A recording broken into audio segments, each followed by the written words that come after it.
Hi, my name is Al-Asaad. I'm the owner of Flagjack Technologies Inc., consulting company in Ottawa. And in this video, I'll do an overview of the build service in Team Foundation Server 2012 Express Edition. This is part 1 of the build service in Team Foundation Server 2012 Express Edition. However, most of the concepts I'll be explaining through the series will apply to TFS, to the full version of TFS.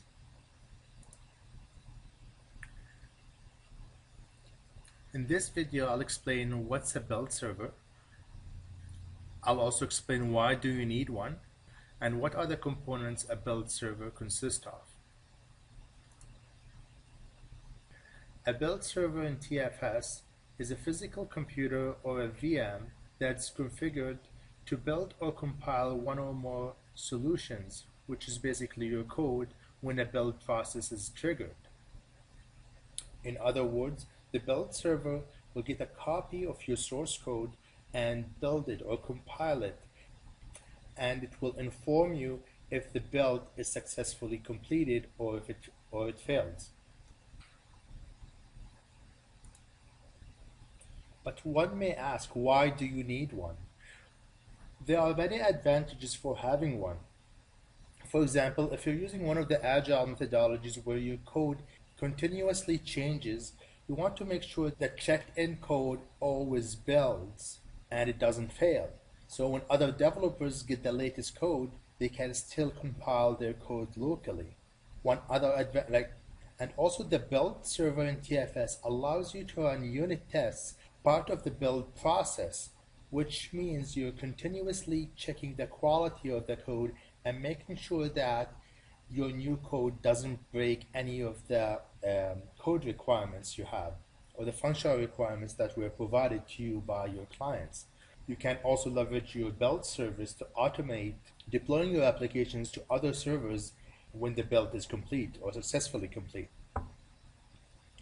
Also, the build service in TFS will notify the users by taking advantage of the alert service that's starting on TFS if the build fails or successfully completes.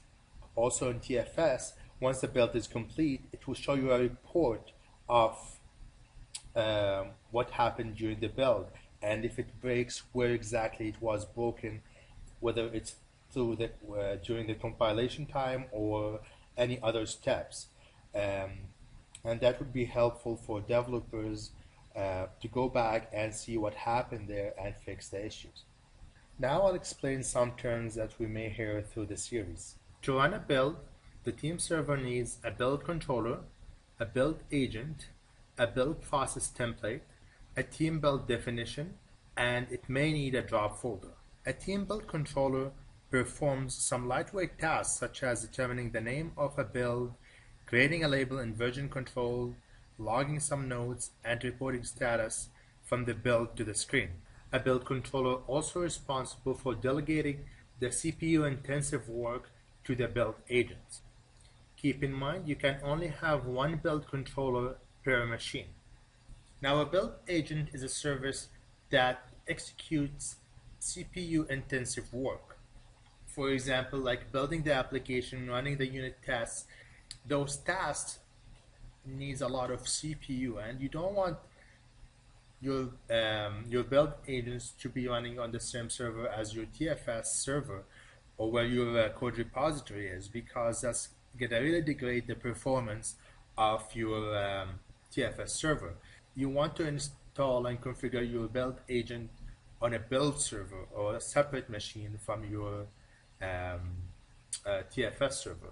Now, the build process template, starting from TFS 2010, it leverages the workflow foundation to define the execution of the build. The build process template is a customizable file, and it consists of workflow foundation activities. For example, you'll find an activities to prepare the workspace, other activities like an MS build activity to build the application, other activities to check in the code, and so on and so forth. We'll explain that. We'll explain the build process template in other videos. Now the team build definition is like the configuration of your build. Each build definition needs a build process template to execute. In the build definition, you can give values to some parameters and properties, and those parameters and properties will be passed to the build process the template. And based on those configuration values, the build process template may behave differently. For example, in the team build definition, you can specify the solution that you want to build. You can specify if you want to use an x86 platform or 64-bit platform. You can specify if you want to run a unit test or not, and so on. I'm going to talk more about the team build definitions in other videos as well. One other optional thing is having a drop folder. Now, when the build is complete, if it's successful, you may want all the binaries or the executables to be copied to a drop folder, so other team member can use it. For example, if you have a QA team that wants to verify a certain build, they can go and grab that build from a drop folder. That concludes this video, and as I mentioned, it's just an overview of the build. That concludes this video, and as I mentioned, it's just an overview of the team build service in TFS, and I'm using TFS 212 in this case.